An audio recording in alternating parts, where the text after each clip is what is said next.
Okay, well, good afternoon, class. Good to see you. We're a fewer in number today, but hopefully everybody's still with us online, and whether in synchronous or asynchronous mode, I guess it doesn't matter that much. In this day and age, you have multiple avenues to obtain the information. So just want to remind you, I'm generally at your, beck and call.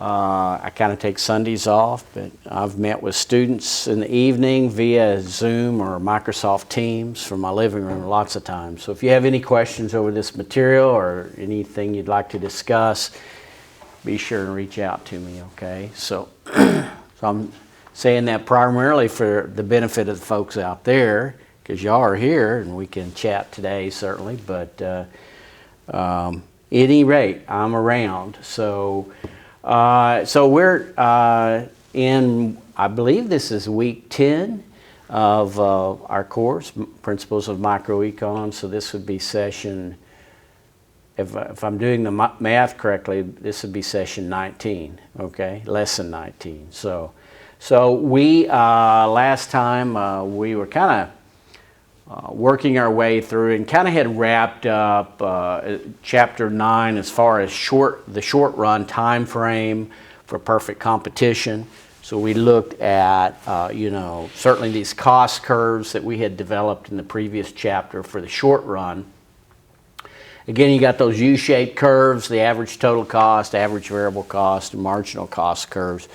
You want to kind of have that indelibly etched in your mind there. And that's going to carry forward regardless of the market structures we encounter. So we're on our first, what I call market structure, or your book has another term for that. Maybe it's a market model or something, but a lot of times I hear market structure. So there's perfect competition at one end, there's monopoly at the other. And that's a spectrum, so there's some other post along the way. There's monopolistic competition and oligopoly. At least those are the four principal market structures we'll be looking at. So we had kind of worked our way. Well, first off, we'll back up again. I mentioned the cost curves. You want to carry those cost curves forward regardless of which of those four market structures we encounter. Certainly for the short run. So in the short run, you have, again, that law of diminishing marginal returns to the variable input. We use labor a lot of times for that. Could be direct materials or some other thing that varies with output level, or an aggregate of costs that vary with output. But at any rate, you want to carry those U-shaped curves, those three that I mentioned, certainly, as we go forward in our discussion of market structure. I guess also average fixed cost is related as well. So we carry those forward. That never changes, okay? And that's the cost side that confronts the individual supplier. Okay? Now there's the demand side as well. What is the individual demand curve? The demand curve that's facing the individual. And last time, or time before last, we, I guess, introduced the concept of a perfectly elastic individual demand curve that's determined by what's happening in the marketplace. And so that pertains to this particular market structure, but not to the others, okay? In that, again, the individual demander is looking at a horizontal or perfectly elastic demand curve. It's insensitive to price. So I keep using this example, but true. Maybe not wheat farming. Let's go to barley farming. Just really shake things up, right? Or corn. Talking about the point is, agricultural markets in general are very competitive. We're talking about competitive markets. And so it really doesn't matter. On the global scale, certainly, or a large regional scale, agricultural markets are so competitive that no one supplier, however large they are, no one supplier has market power. That is to say, they don't have the ability to push the price of their produce either up or down. Because, I mean, again, I keep saying this, but even the largest wheat farmer in Nebraska Can't say, oh, I'm going to drive up the price of wheat this year by not planting any wheat. I'm going to grow barley or corn instead. That's ludicrous, right? Because there's so much wheat grown around the world. And so in perfect competition, you're a price taker. And the price you have to take for your produce or your product, whatever it is in perfect competition, is determined over in the market. And you just have to accept that. So the price is insensitive to the quantity that an individual supplier will bring to market. I brought with me today, maybe I should, if this would be beneficial, you know, I write on this paper here, and if y'all would like, I can always scan this and post it up, PDFs. I mean, if that's helpful. I see Glenn shaking his head, so that's a good sign, okay? So, you know, as you watch the video, if you want to watch it again, if you can't sleep some night, you can always look at our discussions. Gosh, look at all that stuff we had there. But the point of this whole thing was in perfect competition, and I have an extra demand curve here because of our conversation, but the idea here again is there's the market, okay, and there's the individual supplier over here. And just omit this for a minute because it was a little different here, but the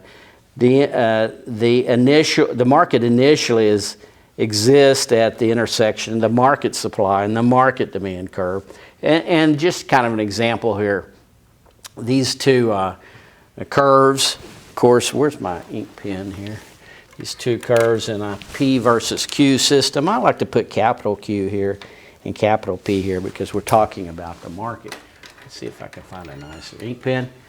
So they're going to set the price here, say $10, that the individual supplier has to receive for each unit of output. So whether they bring 1,000 bushels or 1,001 to market and so forth, doesn't really matter. So this is the individual demand curve here. And the individual demand curve is a horizontal line set at the price. Moreover, okay, beyond that, we showed this diagram that the price also equals marginal revenue, because if you produce one more unit, you expand the revenue rectangle simply by tacking this on to the right. And that's a rectangle of width 1 for 1 unit, but it has a height equal to the price. So the demand equals marginal revenue, equals price, and also equals average revenue. So that's what we were doing here below. We showed how the average revenue equals the price. Okay, you take the total revenue and divide by the quantity. So nothing here really, I think, particularly all brain-blowing, if you will. Okay, it makes sense when you map this out. Now, when we go to other market structures, which we'll talk about monopoly in the next chapter, we'll see that, okay, on the demand side for the individual demand, the demand curve they're facing is not a horizontal line, it's a downward sloping line. And because of that, all these relationships we're noting over here, in particular what's in this box, these do not exist in other market structures. So I want to make sure we understand here that while you do have the same cost curves as we've talked about, you know, those U-shaped cost curves and so forth, the individual demand curve looks differently depending on the market structure you're in. So, I mean, we had, you know, in your text, we looked at this diagram here, just one. It shows economic profit. Anytime you have an economic profit greater than 0, that's a good thing, okay? In this case, simply saying that the price received by, this is the individual, right? Because the price and the marginal revenue are the same. That's the individual demand curve. Anytime that is horizontal like that, that's a clue that we're looking at an individual supplier in perfect competition. And the profit is simply the total rectangle, which would be the price times the quantity, the total revenue rectangle minus the total cost rectangle. So we did some of this measurement last time. And if anything's left over, that is if there's a gap here at all, between the marginal revenue or the price and the average total cost, rather, if there's any kind of gap at all here over however many units we're bringing to market, you have a profit. Now this is an economic profit. So is a $10 economic profit a good thing? It was just $10. Yeah, it's good. Okay, it means you're doing $10 better. The people who bring capital into this industry or this particular supplier is doing $10 better off in a period of time, a year, say, than they would in their next best alternative. Okay, so that's an important concept there. Is anytime we open up the kind of this wedge here across the units produced between the average total cost and the price that it'll produce a good thing here, an economic profit. So however small that is a good thing. Okay, so in the extreme, or kind of one extreme, I guess, if you will, if the price, and this would happen if over here in the market, instead of there being a right shift in the demand curve, if there were a left shift, that would drive down the market price from $10 to $9 or what have you. In that case, you could have, if the demand for this particular, for wheat or whatever it is, begins to fall, then this line here begins to drop, doesn't it? And so this point here, this is a critical point. This is the point at which marginal revenue equals marginal cost. That's going to move down this line here, kind of this way. Okay, I hope you see that. And so it could fall all the way down to here if the price falls far enough. It looks like in this diagram it'd be on the order of maybe $98 or something. Maybe they've calculated this $97.78. I forget exactly the story here. But at that point, the economic profit's zero, okay? And so that's just when this supplier begins to break even. Because if the economic profit's zero, we say that this supplier is earning a normal profit, So you hear the word normal profit used in conjunction with zero economic profit. And this is simply saying they're enjoying, after all of their costs, both explicit and implicit costs, they're basically enjoying the same amount of after cost income, if you will, or income, that's a little redundant, in this venue as they would in their next best alternative. So zero economic profits when things begin to look good, and as such, then it means you've done the right thing, okay? As an owner of capital and resource owner, and as an entrepreneur, if you will. So there's a dynamic here that exists in the long run. We're going to turn our attention to the long run here today and think more about the long run. We alluded to this last time, but if there is a positive economic profit at all in perfect competition, we're not going to see this in other market structures so much, but in this one, since there are zero barriers to entry, that's one of the aspects of perfect competition. There's no barriers to entry, okay? Now, wheat farming, there is, but we've dealt with that. But okay, low barriers to entry. In the face of a typical positive economic profit, then others will be drawn into this industry. Okay, other suppliers will come in. Now, we're talking long run here because the long run is the length of time under which we can increase the number of firms in an industry, and so forth. So as there are more firms entering the industry, then if we were to look back at the market itself, this is not the market, but if we were to look at the market, we'd see that the market supply curve is going to shift to the right. And if the market supply curve shifts to the right, then the equilibrium price in the market goes down, right?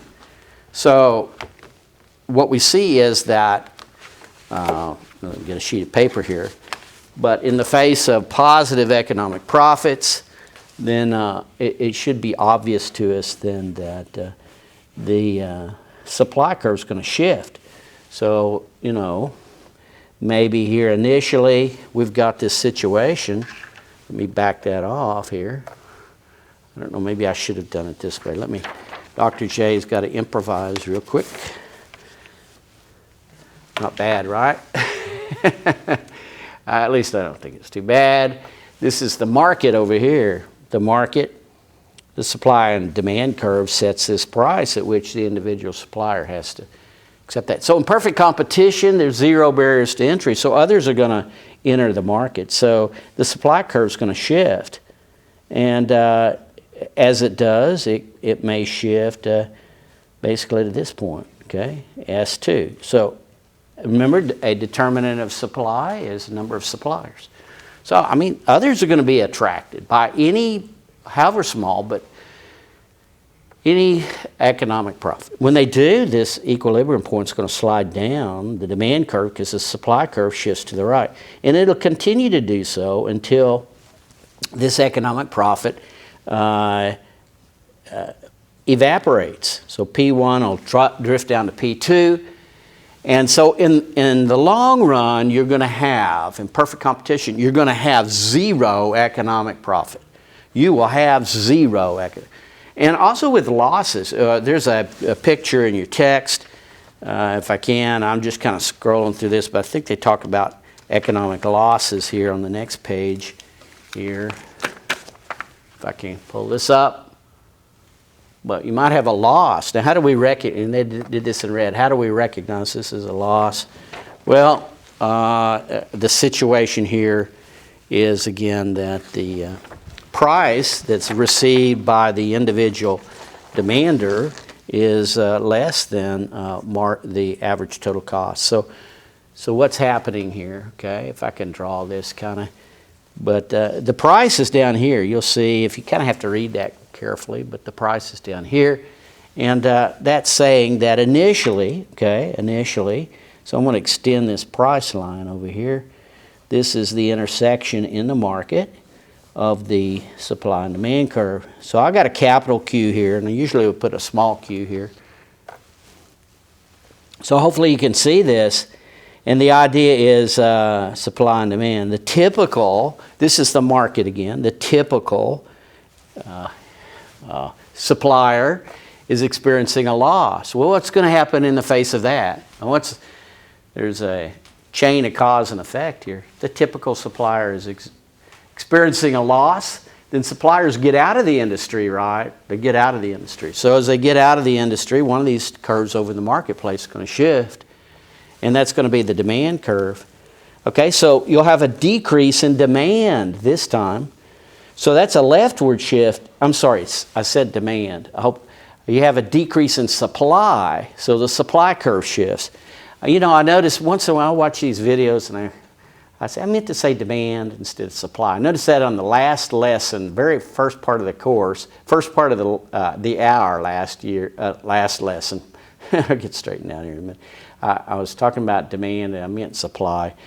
So, but at any rate, if you got any question on that, let me know. Sometimes I misspeak, and that's okay, I guess. And last's still a human, but at any rate, the supply curve will shift to the left, maybe to this level here. Supply curve shifts to the left because suppliers get out of the industry when the typical supplier experiences a loss, which will be the case when the average total cost curve is above the price.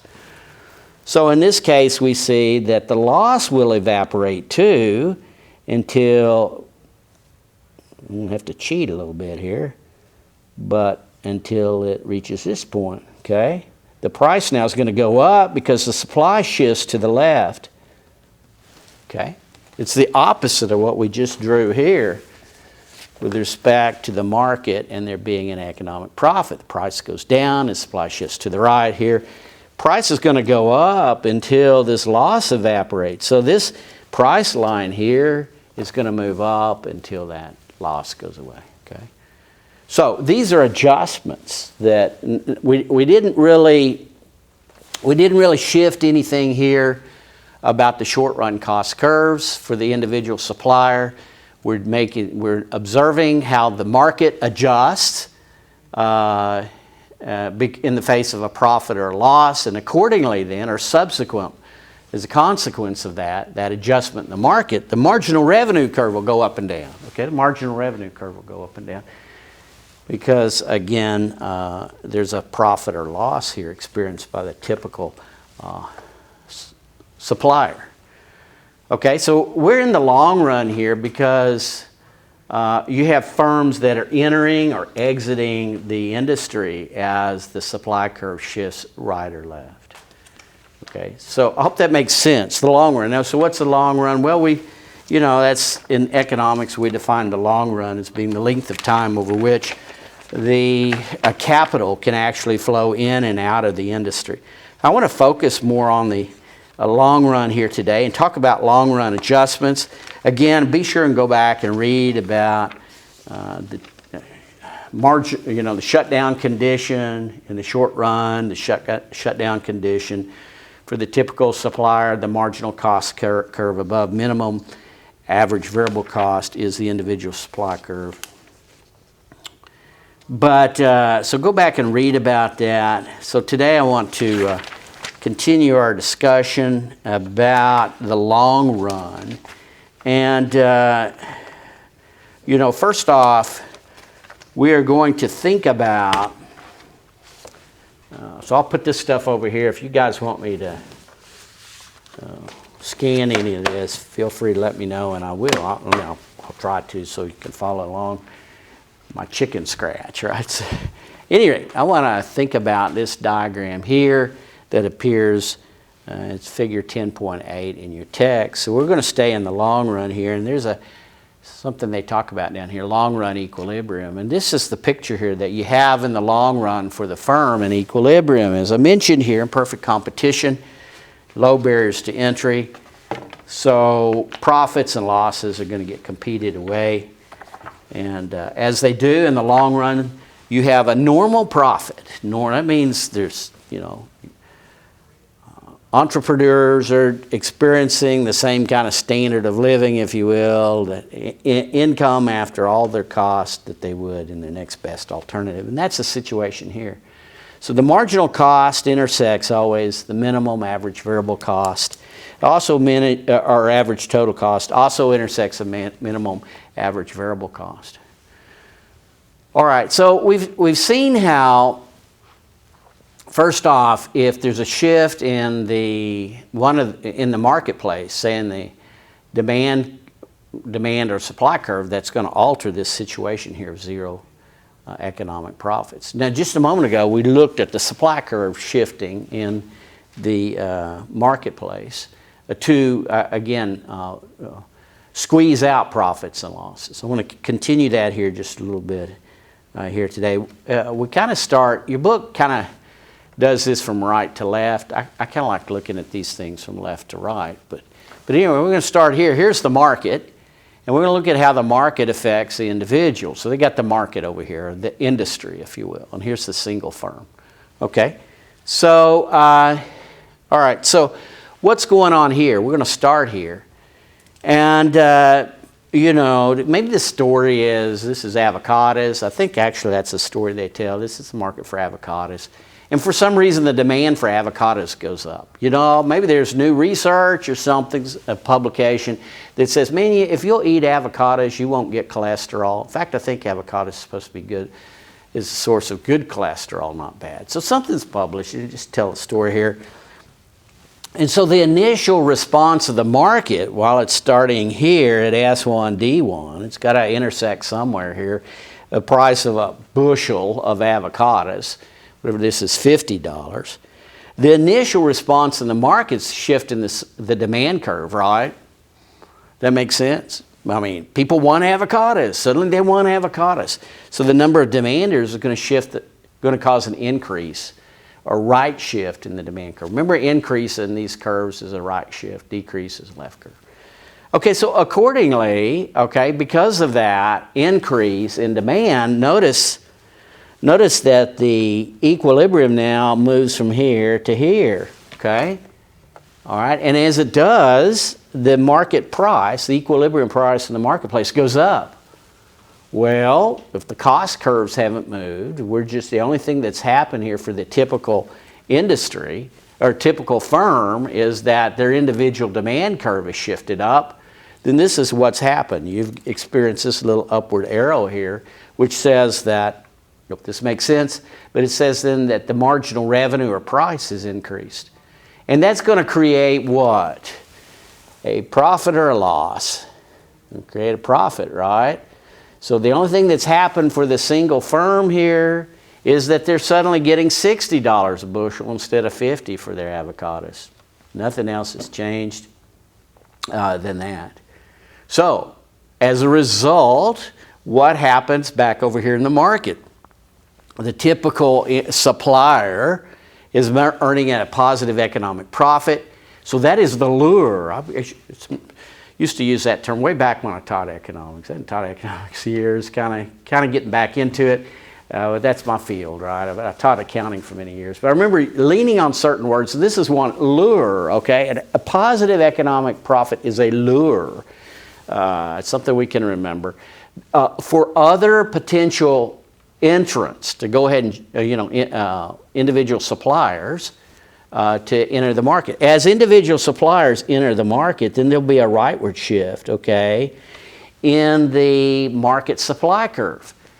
And so as the market supply curve shifts to the right, then this point here moves from here to here. So you start here at 1, you go to 2, and then you go to 3. And that's the movement in the marketplace for the market price. It goes up, profits are earned by the typical supplier, then they go back down. And so you start here at 1 and you go to 3 in the long run. Okay, back over here for the individual supplier, again, this line will come back down, and it'll come back down until the profit is competed away. All right, so the net result, shifting back and forth here, is that you go from 1 to 2 after this two-step, if you will. And I'm going to shade this in for a reason. I'm going to shade this in because I'm tracing out here, really, your book doesn't use this term, but I'm going to go ahead and use it. You're tracing out what's called a market equilibrium curve, okay? A market equilibrium curve for the markets. We're talking about the industry here. It's a particular kind of market equilibrium curve, though, okay? It's called the long-run supply curve, okay? The long-run supply. So this thing right here, for the industry, is called the long-run supply. Because we move from this point to this point, by ultimately supplying more from the industry. The industry now supplies, in a period of time, 110,000 bushels instead of 100. And it was kind of driven toward doing that because of the way, first off, demanders, there was a shift in the demand curves, so an attitude amongst the demand side of the market provoked then a response by the supply side of the market, okay? Because, why is that? Because of what the typical supplier was experiencing. Those positive economic profits lured other suppliers into the market. So you go from here to here, okay? And so this is called a long-run supply curve. In particular, I mean, we could sketch this out. We could continue this two-step. So we go 1 to 3, and then there's more good news on avocados, and so that would cause a rightward shift in demand from D2 to D3, and a rightward shift from S2 to S3 and so forth. So we could trace this on out. Could also go to the left. Okay, something could cause a leftward shift in demand. Okay, so there's bad news that comes out on avocados or something, or whatever it is. Or I remember apples. You know, there's a big thing back there. And this is probably before some of y'all were born and so forth. But I remember when ALAR was, there was this bad news. Oh, the orchards, when they pack apples in a box, they put a wax on the apples, to help preserve them, and it's called ALAR, and there's this research done. ALAR causes cancer, and so people quit eating apples, okay, just because of the noise going on about it. In that case, you'd have a leftward shift in the demand curve, provoking then a leftward shift in the supply curve, because you got orchard owners out there who say, well, I can't sell my apples anymore, I'll grow pears or something like that. And that's a long run adjustment. That's not something you can do on a day-to-day basis. So again, we're in the long run. So in that case, this might be 1, this would be 2, because you'd reverse this whole story. Because the typical firm would be experiencing losses then if there's a leftward shift in demand, and so people get out of the industry over here. So same story, okay? So this is something I want us to think about. How is this long-run supply curve traced out over time? And they picture one of these for you on page 213 of your text. Okay, notice what's happening. We're in the industry of the market here again. So there's that 100,000. Remember the two-step, the demand shift caused the supply shift, so we went here. And so we traced out that market equilibrium curve, and they got S here. Well, what that S is a long-run supply curve. Okay, so this is I want you to understand what a long-run supply curve is. It's something that can be traced out in the long run as capital flows in and out of the industry.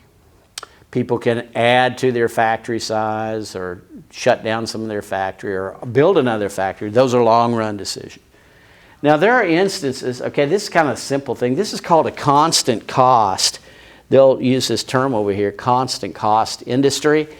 So you wind up settling down at the same price, the industry does, that it existed at before this little two-step. Demand shift causes the supply shift. Where does the market eventuate? Okay, that's the two-step. So you come back down as you see here in this diagram here in a constant cost industry. You must come back down. You must settle back down at a price equal to the price you had before. And the only way that would happen is if there's no movement in these two curves right here.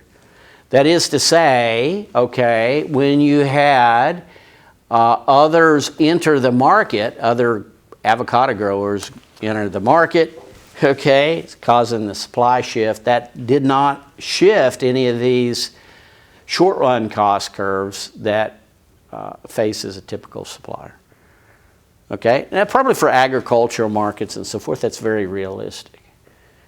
But let's think about here a second, a different situation. And I'm kind of making this up a little as we go. I mean, the theory is a bit, you may think of some instances, but with respect to batteries, okay, batteries, that is a big increase in demand for batteries today because of electric cars and so forth. So people are trying to supply lithium to the market. Say car batteries have to have lithium. So we're looking for lithium everywhere now, okay? So let's think about that a second. If there's an increase in the demand over here for car batteries, okay, then the supply side of the market will respond. There'll be more suppliers brought. But guess what? As far as mining lithium goes, maybe we've already exhausted kind of the surface mines for lithium. We're having to dig deeper in the earth and so forth. So which is to say that it might not really be possible for these two short-run curves, the marginal cost and average cost curves, to remain in the same place for the average battery supplier, okay, or person who builds cars and has to have a battery in it. It could be that the price of lithium is going up. The price of lithium is going up because there's more lithium being demanded, but it's not that easy to get new lithium, okay? So the cost of lithium is part of the cost of building a car or something. So if we look at the single firm who's making automobiles or just batteries, okay, it uses lithium as an input, then these curves are going to shift up a little bit, okay, because there's more competition for a scarce resource. The resource market, which determines how far this supply curve can shift, the resource market doesn't fully snap back where it does if there's not a competition for a scarce resource. So it could be, again, okay, thinking about the industry for automobiles or batteries. Let's just go back to batteries. I don't mean to make this confusing, but lithium is an input for batteries, okay? So there's more demand for batteries because everybody wants a car. And so there's lithium miners out there responding to that. So they're supplying more lithium here. And so they're supplying more batteries ultimately. But guess what?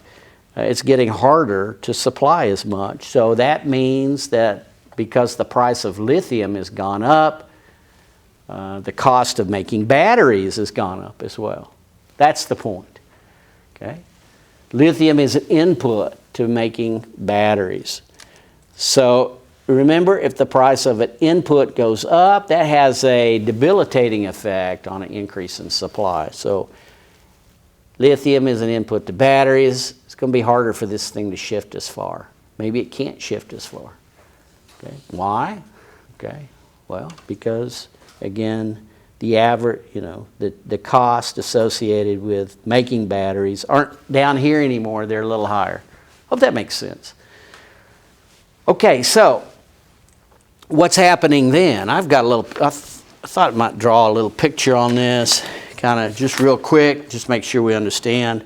I kind of sketched this out at lunch here, and they got one in your book as well. But the idea here again is this.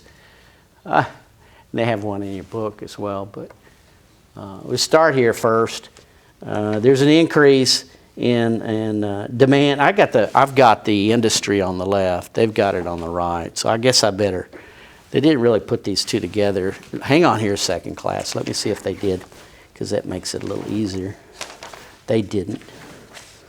Okay, so it's just keep in mind here. I've got the industry on the left. I tend to prefer it that way. But here's the industry. Here's the individual supplier. Okay. So first off, there's a rightward shift in the demand for batteries. Okay, drives up the price for batteries. Once it does, it creates a profit here. We'll put that pie there for profit. Creates a profit here for the individual supplier of batteries. Okay, so in response to that, there will be down here, there'll be an increase in suppliers of batteries. But it's kind of hard for this supply curve to shift all the way. And it may not need to shift all the way for these profits here to evaporate. Because really the problem is here, the individual cost for a battery supplier is going to go up. These cost curves shift up. And because of that, the price doesn't have to, though it went up like this, it doesn't have to come all the way down for the profit to go away. And maybe it only comes down part way.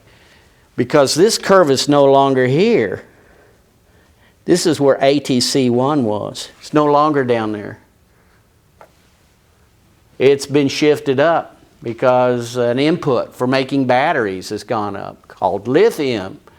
And so the price only has to come down a little bit for those economic profits to go away. Okay, in which case, the market's going to settle at a higher price now than it did before. Okay, so the market's going to settle here at a higher price after additional suppliers have come in making batteries. It's costlier now to make batteries because of an input. Then the market price of batteries goes up. So this is called an increasing cost industry. Okay, that's what you have here. This is the long run supply curve. Long run supply. Okay, LR supply. I've got an arrow here to it as well. So instead of being horizontal like we had just a moment ago in this picture, because the supply curve doesn't have to shift quite as far, and the market supply doesn't have to shift quite as far to cause the individual profit to evaporate to zero. It doesn't have to go as far because these cost curves are shifted up. Then you wind up going from here to maybe here. Okay, that's what we have pictured here. Okay, so this is what you have typically in the competition for a scarce resource that's used to make the product. And we call this an increasing cost industry. So now we're having to dig deeper in the earth to get lithium, or we're having to do more extravagant things to make car batteries. Okay, everybody wants a car, so they want a battery. Increases demand for batteries, but then because of competition for an input, that drives up the cost of making a battery. So this would be an increasing cost industry. Now again, you probably wouldn't have something like that in many agricultural markets because, switching from one, you can grow wheat as well as you can barley, say, or as well as you can corn. You can grow avocados as well as pears and peaches. I don't know. There's substitutability there, okay? But sometimes if you gotta have lithium to make batteries, and there's only so much of it, expect then that to be over the long run, an increasing cost industry, okay, an increase in cost. Now you'll have the opposite effect, which they trace out for you here as a long-run supply curve on page 214 in this diagram. This is called a decreasing cost industry, where we sketch that market equilibrium curve such that it goes down. You might have that in a situation where it gets, because of increased demand for the product becomes cheaper to make on a per unit basis than more expensive. Okay? Now why is that? Well, it's because a maker of an input may be able to take advantage of economies of scale. All right, I think they tell a little story here in your book about that. Actually, I prefer, they shift the demand curve to the left, and they talk about here, if you read this little story on page 214, they talk about how at one time in the United States, there was a big industry that shoe manufacturing industry, okay? But a lot of that's gone overseas now. But because of that, then one of the resources in making shoes is a certain niche, if you will, people who service the machines that cut the leather and do all this stuff, stitch the leather or something. So those who service the machines, they're leaving, they're getting out, and so it's getting more costly to service a machine to make shoes, okay? And because of that, what you have is a situation like this. The demand for shoes is shifted to the left. So much of that's gone overseas. Accordingly, it's driven up here. Over the long run, it's driven up the cost of making shoes. Why? Because an input to making shoes has become more costly, okay? So it's hard to find people to service these machines that work the leather to make the shoes. An input has gotten more expensive here, as in this situation here, as we've decreased the quantity. So this is a long-run supply curve for a decreasing cost industry, they say here, okay? Conversely, if there were more shoes demanded in the United States, then more people would go into this profession of servicing the shoe or the leather cutting machines, okay?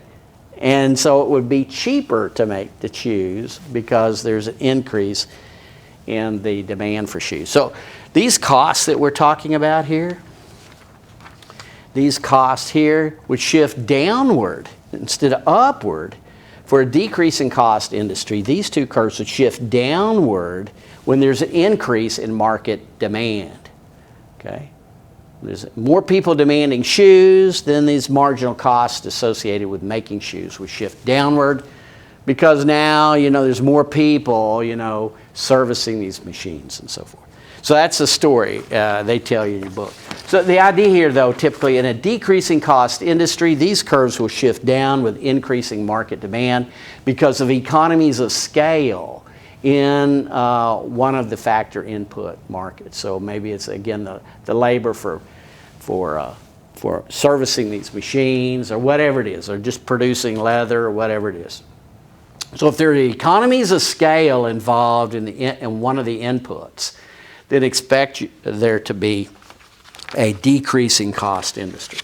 An increase in the market demand will cause, so you're shifting from D1 to D2, that will cause a decrease in the cost of the good that's provided ultimately to the market. I hope that makes sense, okay? That's called a decreasing cost industry. So I've spent enough time on that. I want to rivet just a little bit, though, on this picture they give you on page 218. Again, it's a picture of the long-run equilibrium for perfect competition. This is a long-run equilibrium. So notice, this is where things are going to be in the long run. Is there any profit here? There's no economic profit. There's a zero economic profit. So we call that a normal profit. So profits are the lure. So there's no lure here anymore. So this is where things are going to settle out in the long run. Because of that, there's, you see that the price equals the marginal cost, which equals the minimum of the average total cost, okay? Price equals marginal cost, and they'll tell you this down here at the bottom of the page. Price equals marginal cost, then on another page, they'll tell you price equals minimum average variable cost. So what are the implications of that? Let's come back here. All right? So first off, price equals marginal cost. So I'm going to write something here. I know I'm jumping all over the place, probably driving Radar crazy back there. She's so great. Okay, let's just back off here. Okay, so focus on this picture a second. Two things are happening. Price is equal to minimum average total cost. Okay, price equals minimum, and then so price is following the minimum average cost, and it's also equal to marginal cost. Now, there's two important things that this establishes. First off, over here, this is the trait or the characteristic of what we call productive efficiency. Productive efficiency. Now, what's the significance of that? It means that the price that's being charged in the marketplace just covers the total cost. Okay? And the price, that is the cost of production, are being covered for the individual because they're charging a price to just cover their cost. All right, so it means the typical supplier is producing efficiently in a technical sense, using technology and so forth, and their resources. The individual supplier is not hiring more workers than they should, or employing more inputs than they should, incurring any cost more than they should. They are covering, with the price that they receive, they're covering their cost. So they're not being inefficient in a productive sense. The typical supplier is being efficient in a productive sense. I hope that makes sense, okay? I mean, heck, if it costs to make this ink pen here, I'm only charging you $1 for that ink pen, but it cost me $1.10 because I hired a bunch of workers and so forth, then I'm not being very efficient. So the point here is I'm covering all the cost, the total cost of making this ink pen, on average, I'm covering it with the price that I charge. So that's productive efficiency. On this side, over here, we're establishing what's called allocative efficiency. Allocative efficiency. And that's kind of what's pictured here in this picture here above with both of these, as we're going to see here in a minute. But the idea here is that the economy on the resource side is allocating inputs or resources to the right markets. We are got just the right amount of laborers in this market. We got just the right amount of other inputs, energy and materials going into this particular market here, the market to make shoes, say. We're raising just enough beef on the hoof to make enough leather to go into this. Okay, so a farmer can raise beef, cows, or they can raise, sheep or something else, being a little facetious. We're raising just the right amount of beef or cattle to produce the leather, okay? That is, we're allocating resources efficiently across the market. We're not providing too many resources or too few resources because the price equals the marginal cost. So what I mean by, why is that? This one's perhaps less obvious.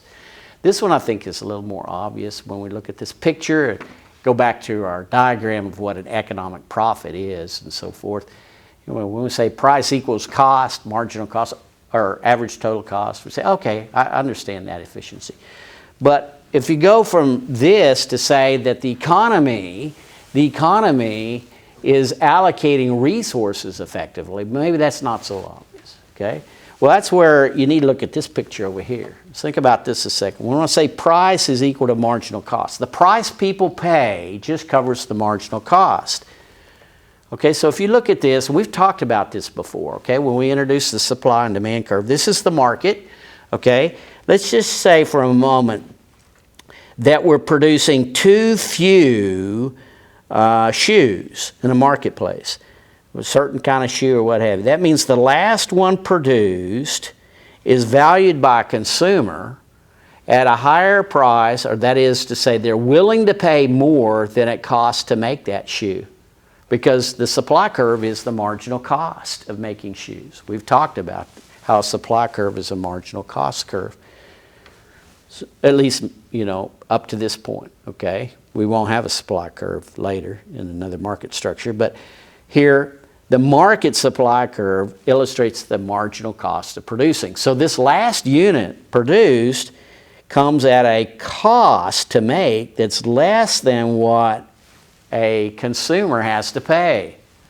Now, if you're willing to pay $100 for a pair of shoes that cost only $80 to make, my question to you is this: are we making enough shoes? What do you think? We're not, are we? If the typical consumer wants, I'm going to just write on here $100, that's what they're willing to pay. That's the demand curve, right? The cost of making the last shoe is $80. There's a total surplus of $20 on that. That is to say, society would be better off if we ratcheted consumption up and produced more shoes. So the next one may be valued by someone at only $99. That'd be their reservation price, and it may cost $81 to make, but that's a good deal, okay? So, and that surplus gets split between the consumers and the producers. But the point is, the willingness of some consumer out there to purchase that last pair of shoes will exceed the cost associated with making it. So we need to produce more shoes. Because here in this case, price, that's this value up here, paid by the individual, exceeds the marginal cost, which is down here. If price exceeds marginal cost, then you need to make more, okay? In other words, if price exceeds marginal cost, there is an under allocation of resources to making shoes. We're not making enough shoes, which means we're not raising enough cattle to make the leather to make the shoes, okay? Or whatever it is. So there's not enough people in that particular industry. Oh, we can make this more realistic, I guess. HVAC operators and so forth. I mean, it doesn't matter what the industry is. You pay a lot more than really it costs to get your HVAC system serviced. Why? There's not enough resources. If this is the case, we're talking about a service market there, is we need more people in HVAC, okay? And if that happens, then guess what? These curves will begin to merge. They'll begin to merge because the price that you have to pay as a consumer will go down, okay? And then that will equate to marginal cost at some point. If we devote more resources into this particular industry, then the cost will go up. Okay, it goes up. Okay, so you got people, who say, I don't want to go to medical school. I want to do HVAC. Actually, as I tell this story, I know of some. I had a friend there. He was accepted to medical school, and then he went and got his HVAC license instead. He said, I'd rather do that. And the guy was brilliant.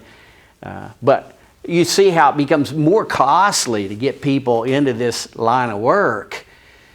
Because maybe the profits are drawing people in that way. So this curve, marginal cost is going to go down. Price people are willing and able to pay is going to go, it's going to go up. The price people willing and able to pay is going to go down. And that's just a signal here that there's too few resources devoted to the market. Okay, that's enough to say that this equality here establishes another kind of efficiency called allocative efficiency. We're allocating the right amount of units, or right amount of resources into this industry.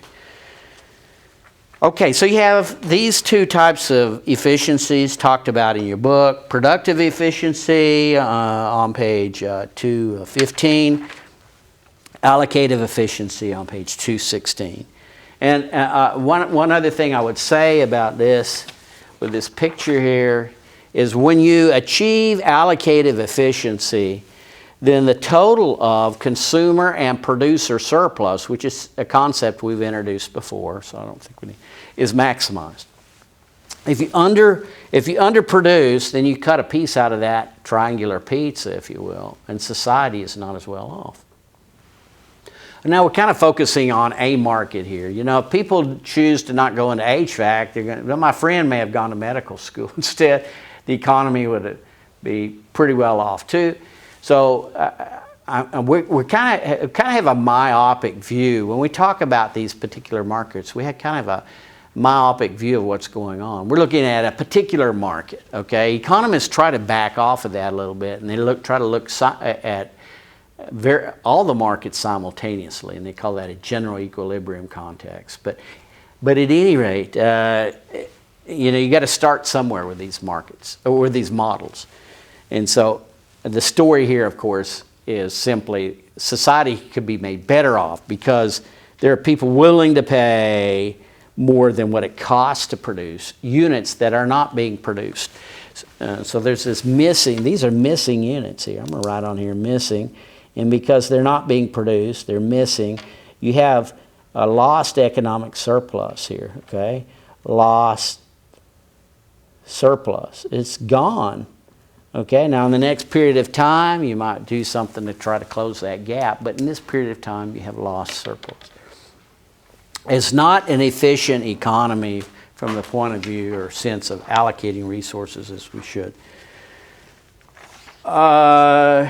Okay, so be sure and read that. I would just say that, you know, again, when you have these economic profits apparent here for the individual supplier, there's the way the market responds. The supply side of the market, supply side will increase, supply curve will shift to the right in the face of a positive economic profit and so forth. But there are other adjustments. Not simply that people enter the market because there's a profit or they exit when there's a loss. There's other ways the supply side of the market may respond to, say, a positive economic profit. There's two, okay? Your book lists two of these, okay? And I'm just going to say it this way. There's new ways and there's new products, okay? So first off, if there's, you know, if there's economic profits existent in, or just say losses for a moment. Let's start there. If there's losses, the typical avocado farmer is losing, or a typical, let's make it a manufacturer. I'm sorry, I'm just kind of groping here for a minute for the right example. The shoe manufacturer is experiencing a loss, okay? It might be, first off, we come up with the entrepreneur may come up with a new way of making shoes, okay, that's not so costly. So if you can do that, those cost curves we're talking about can be shifted downward. Those short-run cost curves, the average total cost and the marginal cost, might be able to bring those down a little bit and open up for yourself a profit, okay? So you may patent a new machine.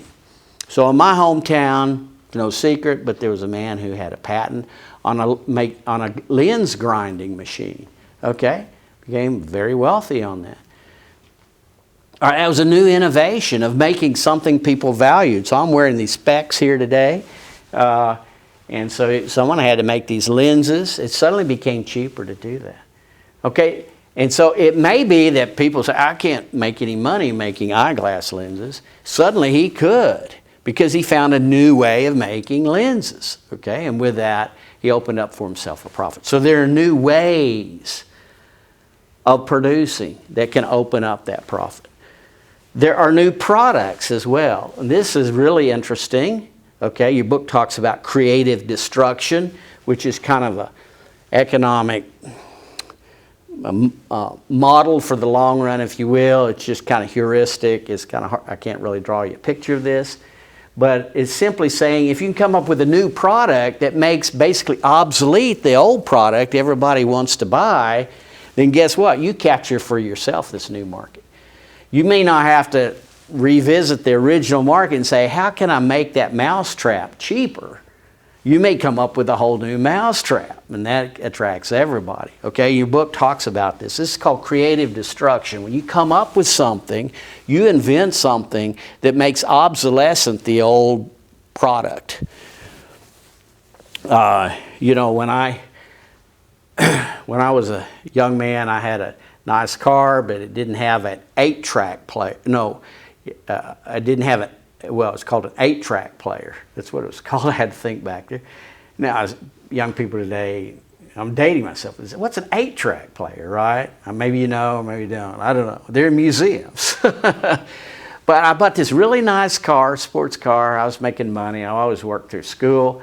But I bemoaned the fact I just had a radio. So I wanted to get an 8-track player. Everybody had 8-track. Well, in 8 tracks, no, everybody wanted to buy. I wanted one in their car. Were suddenly made obsolete by cassette players, okay, which were suddenly made obsolete by compact discs.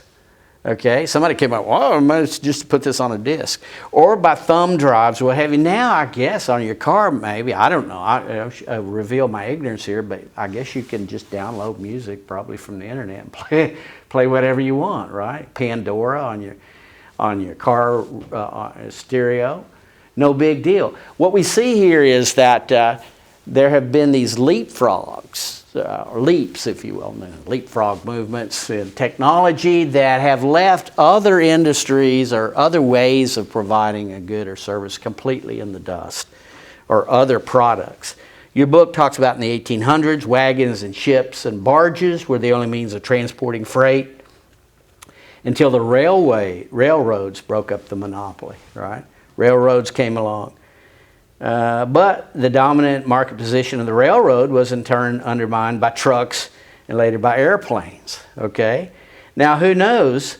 Maybe in the future it'll be drones. I don't know, delivering I've got a new, this is kind of ludicrous, I mean, it's silly, but my wife, I called her a while ago and I said, has it arrived yet? So we're expecting a new piece of furniture in our living room. Love seat, and I said, has it come yet? Not yet, but that drone will show up before the day's over and just leave it on our front door, I'm sure, right? But I'm being a little silly, but it's kind of hard to imagine where we're going, I'm sure, but they may deliver goods and services autonomously, you know, and just program that drone and you don't need a driver or anything, and it takes that little love seat and puts it at our front door. May even move it through the front door, put it in the living room. I don't know where we're headed. But we've all witnessed this sort of thing. It says, moreover, movies brought new competition to live theater. There used to be vaudeville at live theater. Then they had the talkies. They called them the talkies, the old silent films, but then they've put voice to them and so forth. Oh, it's reaching way on back. But then movies were later challenged by broadcast television, and then which was supplanted by, you know, cable TV.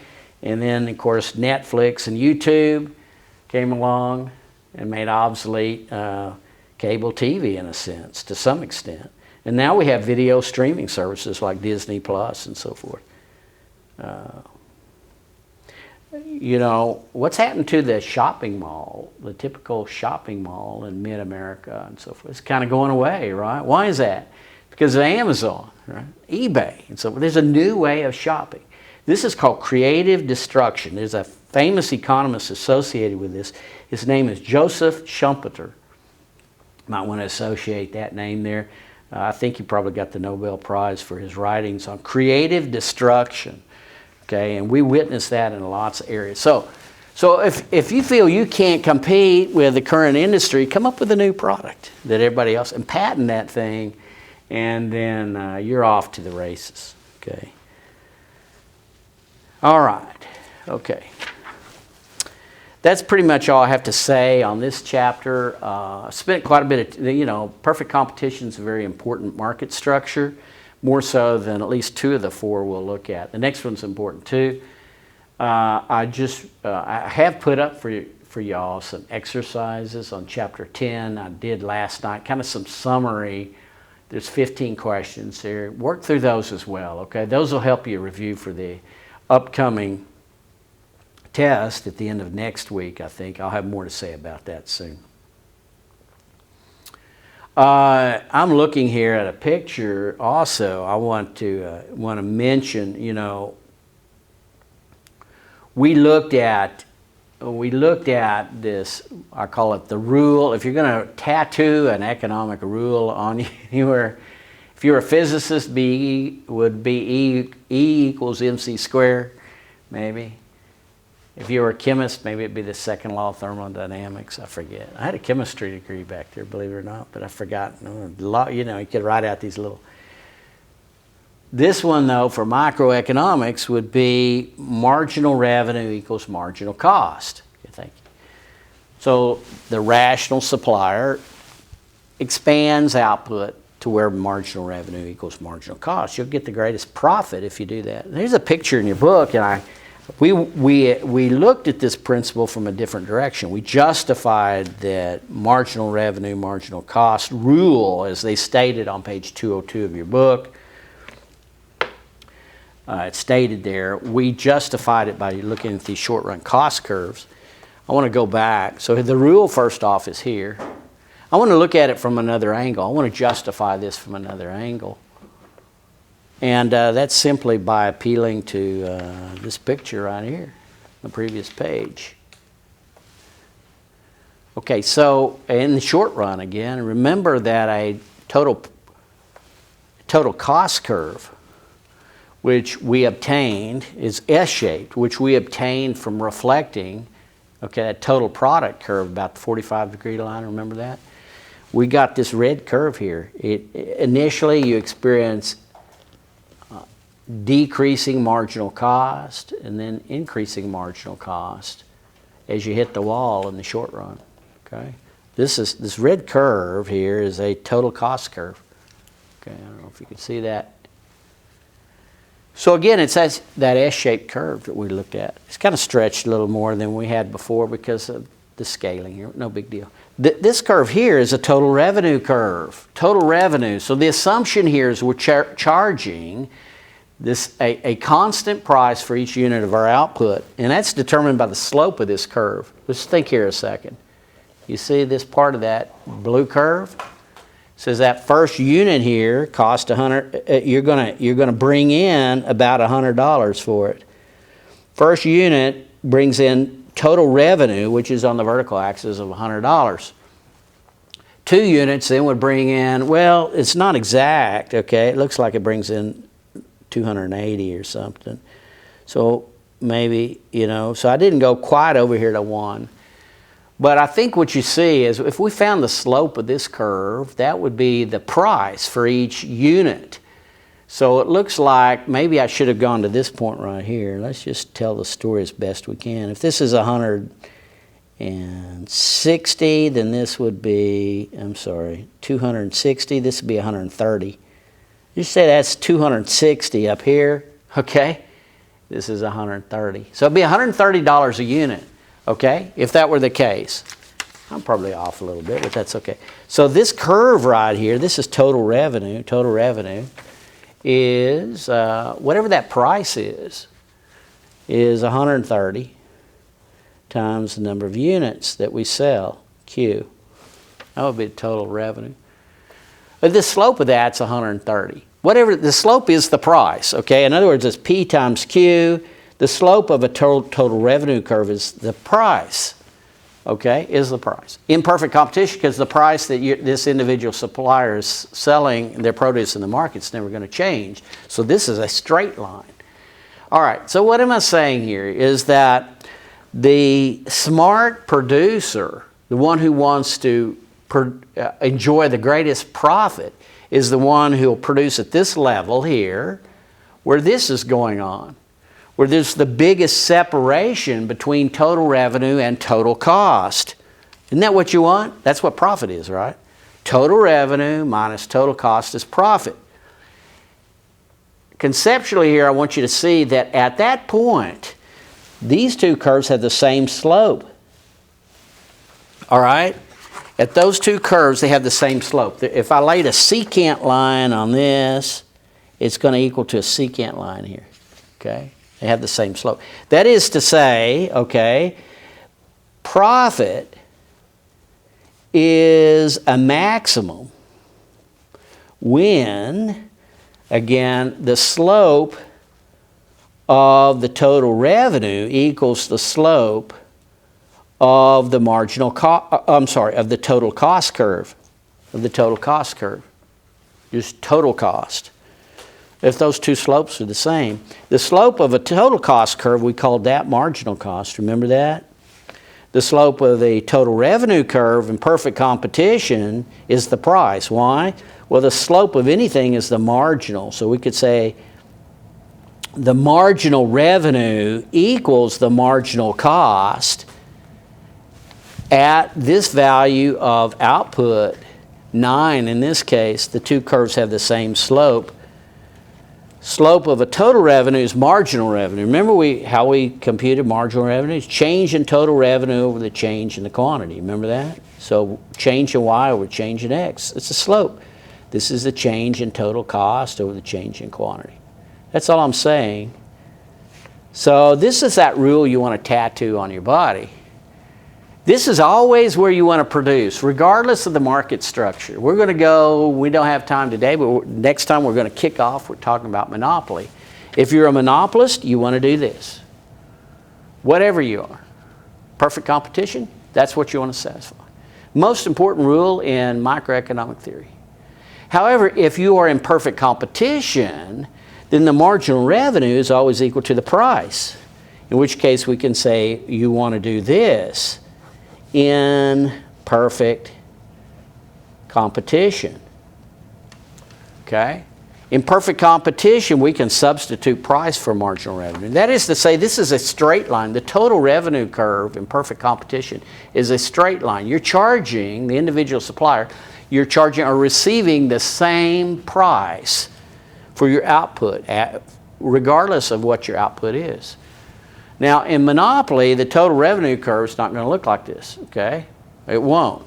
If you're a monopolist and so forth, you're not a price taker like you are as an individual in perfect competition. Again, this is the individual. The price that they receive of $130, if that's kind of what it is, per unit, is again determined or set in the marketplace. And that's what they receive for each unit. Not true for monopoly, as we're going to see. Okay, for monopoly, it's a little different thing. So this is another way, though. In microeconomic theory, this is kind of where we bring to bear some tools from calculus, differential calculus. If you want to study microeconomic theory a little more, which I always thought was really neat because you find a place to use some of that math maybe you learned, is you want to determine where these two curves have the same slope. And if you know about differential calculus, you know that you can find the slope of a function by finding its derivative, okay? Differentiate that. And so we're talking about what's called a first order condition here. A profit's maximized where two functions have the same derivative. If that flew over your head, that's okay. I just want to spend 1 minute or less on that as a commercial. Okay, so we're down to our last minute, so that's all I'll do with the doc cam here. And I guess I would ask that you start reading chapter 11. What you're going to see there, the main difference that's really going to kick things off in chapter 11 is that in monopoly, the individual supplier faces not a separate individual demand curve, but the market demand curve. The market demand curve applies to the individual. So we've had these two different pictures we put side by side when we talk about perfect competition. And so we had this individual demand, we had a market demand curve, okay, in perfect competition. Now you don't have that dichotomy in a monopoly. If you are the only person who supplies to the market, you're a monopolist. That means that whole market demand belongs to you. They're demanding your product. Everyone's demanding your product. And so we'll have it back, we'll go back to a single picture there. And there's a picture of that picture, if you will, in your text. I guess I'll just say here, as we've got a few seconds down to 14 here, but I think you'll see that on page 543, you'll see one of these on page 230. A monopolist is a price setter, not a price taker. Okay, see y'all next time.